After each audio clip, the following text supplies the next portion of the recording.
नमस्कार दोस्तों, आज हम बात करेंगे सन फार्मास्यूटिकल इंडस्ट्रीज लिमिटेड कंपनी के बारे में।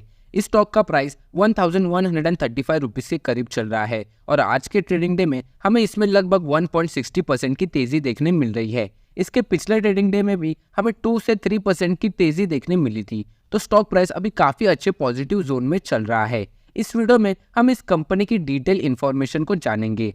हाल ही में इसका क्वार्टरली रिजल्ट भी अनाउंस हुआ है, तो उस पर हम ध्यान देंगे और इसका लेटेस्ट न्यूज़ भी निकल के आया है। तो ये वीडियो बहुत ही इन्फॉर्मेटिव होने वाली है। अगर आपने सन फार्मा कंपनी में इन्वेस्ट किया है या फिर इन्वेस्ट करना चाहते हो तो इस वीडियो को जरा भी स्किप करके ना देखें और चैनल पर नए हो तो चैनल को सब्सक्राइब करना ना भूलें। ये आपके लिए तो फ्री है, लेकिन हमें इससे बहुत फर्क पड़ता है।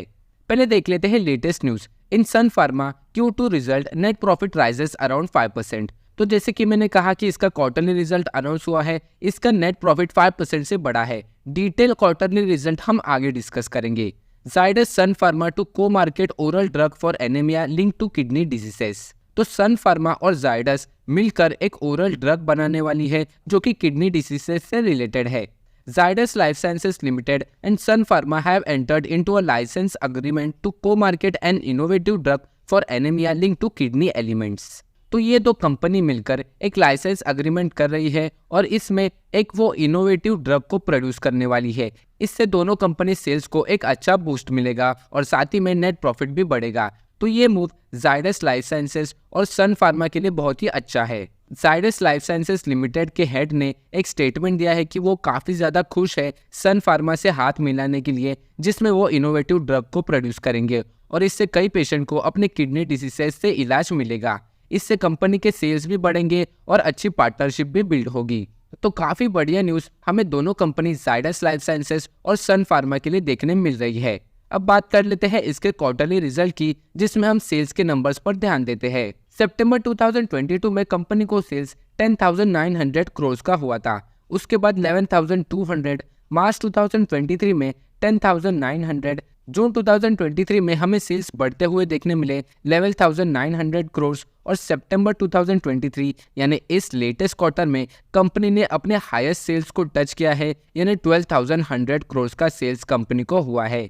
इस वजह से ही हमें इसके स्टॉक प्राइस में भी तेजी देखने मिल रही है और ऐसे ही तेजी लगातार बढ़ती रही तो स्टॉक प्राइस 1200 के करीब जा सकता है। तो इसका टारगेट क्या हो सकता है वो हम चार्ट एनालिसिस में डिस्कस करेंगे। अब बढ़ते हैं इसके नेट प्रॉफिट की तरफ। सितंबर 2022 में कंपनी को प्रॉफिट 2,256 करोड़ का हुआ था। दिसंबर में हमें प्रॉफिट कम होते हुए देखने मिला 2,100 के करीब। मार्च में भी हमें एक डाउनफॉल ही देखने मिला 1,900। जून 2023 में 2,006 करोड़ और इस रिसेंट क्वार्टर में कंपनी ने अपने हाईएस्ट नेट प्रॉफिट को टच किया है 2,385 करोड़। तो साफ साफ पता चल रहा है कि अच्छे क्वार्टरली रिजल्ट आने की वजह से इसका जो प्राइस है वो बूम हो रहा है। वॉल्यूम की बात करें तो आज के दिन 32 लाख, इसके पिछले ट्रेडिंग डे में 42 लाख और वीकली एवरेज 31 लाख, यानी इस हफ्ते काफ़ी अच्छा वॉल्यूम स्टॉक जनरेट कर रहा है। मंथली एवरेज की बात करें तो वो 19 लाख का है, यानी इस हफ्ते ये स्टॉक बहुत ही फोकस में है। चलिए इसके चार्ट की तरफ बढ़ते हैं, लेकिन इससे पहले शेयर होल्डिंग पैटर्न देख लेते हैं। प्रमोटर्स की होल्डिंग काफ़ी अच्छी है 54.48%, फॉरेन इंस्टीट्यूशनल इन्वेस्टर्स की होल्डिंग 16.78%, डोमेस्टिकल इंस्टीट्यूशनल इन्वेस्टर्स की होल्डिंग 19.56% और बाकी की होल्डिंग पब्लिक के पास है, यानी 9.05%। अब बढ़ते हैं चार्ट की तरफ, लेकिन उससे पहले एक जेंटल रिमाइंडर देना चाहूंगा, जो भी इन्फॉर्मेशन इस वीडियो में प्रोवाइड हो रही है वो सिर्फ मेरा पॉइंट ऑफ व्यू है। इन्वेस्ट करने से पहले अपने फाइनेंशियल एडवाइजर से सलाह जरूर ले। ये पिछले 6 महीने का चार्ट है, जिसमें हम देख रहे हैं कि 17.80% के पॉजिटिव रिटर्न्स हमें देखने मिल रहे हैं। प्राइस अप्रैल से जुलाई तक अच्छे से मूव कर रहा था, लेकिन जुलाई के बाद हमें इसमें सिर्फ साइडवेज जोन ही देखने मिल रहा है। अभी इसका क्वार्टरली रिजल्ट और लेटेस्ट न्यूज़ अच्छे आने की वजह से हमें फिर से इसमें एक पॉजिटिव अपर मूवमेंट देखने मिल सकता है। प्राइस 1200 के करीब जा सकता है, क्योंकि कंपनी अपने सेल्स को धीरे धीरे बढ़ा ही रही है।